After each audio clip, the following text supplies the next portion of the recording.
project here that I'm going to be showing you how to do, and this can just be like a really good beginner tutorial because it has a lot of steps to things that you're going to need in whatever projects you want to do.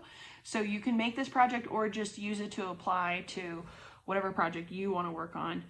But basically, I'm going to be making a floor turtle, which I saw online, and I thought, oh yeah, I need one. I'm going to use that. So the idea is, you know how in the kitchen you'll like spill things sometimes, or like water will get on the floor or something, and usually what ends up happening in my house is, you know, like I'll use a dish towel that I've been using for a little while, I'll throw it on the floor and use my foot to wipe it up, and then throw that in the washing machine. And this is like that, but so it's made of like old dish towels, but you leave it on the floor and you just use your foot to get the little spot that you spilled or whatever and wipe it up. And he lives on the floor until it gets too dirty and you throw him in the wash. So I thought that was pretty cool. And I want to be making one. So I got some old dish towels that are like stained and weird and just like not nice looking anymore. So I have recategorized them as working towels is what I call it. And so I only use them ever to clean now. So I don't use them like in the kitchen with food and things. So these were already reclassified as working towels, and I'm gonna cut them up and make a floor turtle out of them. So here we go. Edie says hi. Hello. Okay. So first you want to make a template. I used paper, you use cardboard or junk mail, whatever you want for your turtle or whatever project you're doing. So I decided 8 inches was about good for my foot to step on and move around. And I need to cut out 2 of the towel for this and 1 of the shell fabric that I'm going to use. 2 of the towel, in the tutorials online, they said to put batting in it, but I am going to try it with 2 towels instead because I want it to be more absorbent and less like a stuffed animal. So it's going to have 2 towels inside, nice and thick, and then 1 cute fabric for on top that my foot will step on, but it's the shell. And then I'm going to use a different dish towel for the head, the legs, and the feet. So I'm going to use this for the head, the legs, and the feet, and I'm going to use this for the absorbent. I picked a towel that's very absorbent, but again, it's a working class towel now. It's got so many stains on it and stuff. Even so, your first step will be to iron the fabric and then iron the pattern as well, and make sure it's flat and lay it out, and use one of your marking tools that I got you. It could be a pencil, it could be anything, but one of those markers that goes away with air or water would work, and then cut them out. Okay, now I've got them all cut out with my fabric scissors, of course. Don't use your fabric scissors to cut threads ever, just to cut fabric. That way they'll last you a good long time. And any little scraps and things that you have, you can keep, like maybe have like a little bag or a jar or something that you keep your little scraps of things in. And this can make stuffing for another type of project you might do, like a little stuffed animal or a little thing, I don't know. You can use them for things. So yeah, I'm going to use this little plaid thing for the turtle shell. I thought that was cute. A little leftover fabric I had. And then I've got an inner and an outer one. And then we've got all the pieces of, you know, the head, the tail, and the legs. The first thing that I'm going to do is sew together these pairs. I did place the pattern in a certain way. If you have a pattern, you want to be like conscious of that. This obviously is like a busy pattern. It didn't really matter, but for this, I put the stripes in a certain way, and I like it. So there's a right side and a wrong side to fabric. This side is the wrong side. It's the other side. This is the side that you would naturally like face outward.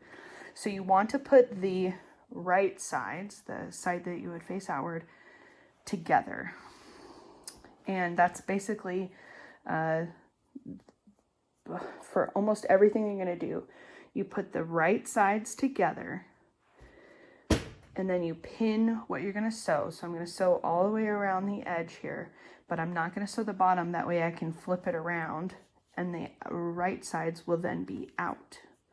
So we put the right sides together and I'm going to pin it, then I'm going to sew. I'm going to do that for the head, the feet, and the legs. Alrighty, so I'm going to now sew along the head here. Again, 5/8 is the standard, so it's just a little bit past the foot, just to that line is where I want it to be.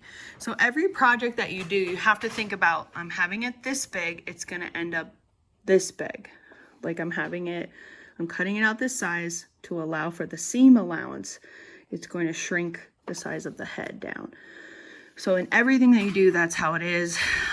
Usually the pattern that you're following already tell you that, and it'll usually say 5/8, which you can see there, 5/8 of an inch from the needle to there. All right, so I'm going to line that up, and I'm going to use the wheel to put the needle down. It's already threaded, and I'm going to put the foot down. And now once that's aligned here, I can take out this pin. And as I go, I'm going to take out the pins before they get to the needle. You can sew over pins, but it's just a good practice to take them out as you go along so that you don't break your needle. If it just hits it just right, it might break the needle. But again, if that happens, not a big deal. You can replace the needle. They're very cheap. And like I said, you just use this little screw thing here to take it out. You can have a new one, but it's a good practice to get into, to just replacing the pins. Some people will have like a little thing on their wrist that they'll take the pins out and stick them on that little cushion on their wrist, as maybe like quilting.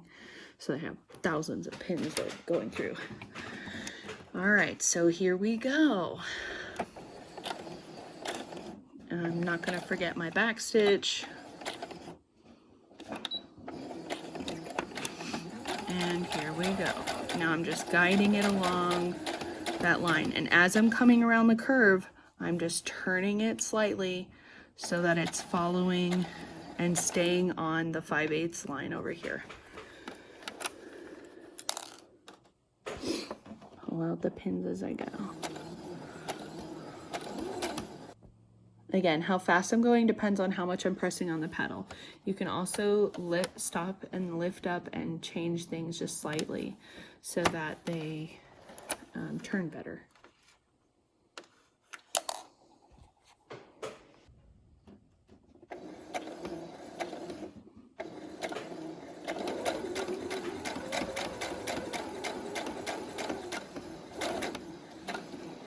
Okay, then you're going to flip them, turn them so that the right sides are out again. So turn this inside out now, the right side out, for all of them. Okay, so now these are all flipped the right side out, and I press them with the iron. Now I place them kind of where I want them to go when they come off. They're going to be like that once they're sewed. And I've got the second towel down, so both towels are down. This one here, the head, I'm going to pin them in place, and then I'm going to put, so this is the side that's going to be out along with the head and feet, and so I'm going to put the right side down, so the right sides are all together. I'm going to sew all the way around the outside, except I'm going to leave a gap so that I can turn it right side out, and then I will top stitch it as well. And so whenever you're turning something inside out and it's like so small you can't really get it, I use a pencil to kind of like push it out, and that helps. All right, now I'm all pinned. I've got my right sides together, and I'm going to sew all the way around, leaving an opening so that I can turn it the right side out, and then I'll sew that on top. And I decided that with this, I don't want to go all the way to 5/8. I'm going to keep it just inside the foot, which is like 1/4 basically. So it's going to be a little bit smaller. Also, don't forget to backstitch.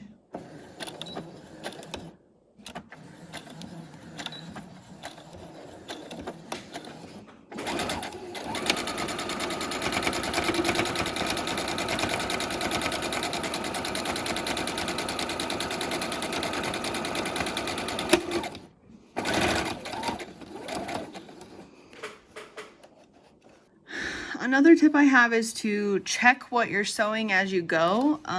There's hardly anything that's more frustrating than sewing a whole thing and then realizing you ran out of bobbin thread or something wasn't threaded right. Or so I always just check a little bit as I go, like just keep an eye on it, because things can change along the project and then you have to seam rip and redo it. So now she's sewed and I flipped her right side out. The thing I regret is that this like yellow green color is not as cute as the blue. I wish it was made with the blue, because then I would see the blue and the rainbow together, but oh well. So this opening here, then I'm going to use the iron and iron all the edges out and kind of like press them out a little bit more. And then I'm gonna top stitch, which means I'm gonna sew again on top all the way around to kind of keep it from being like puffy like this, to make it a little bit flatter.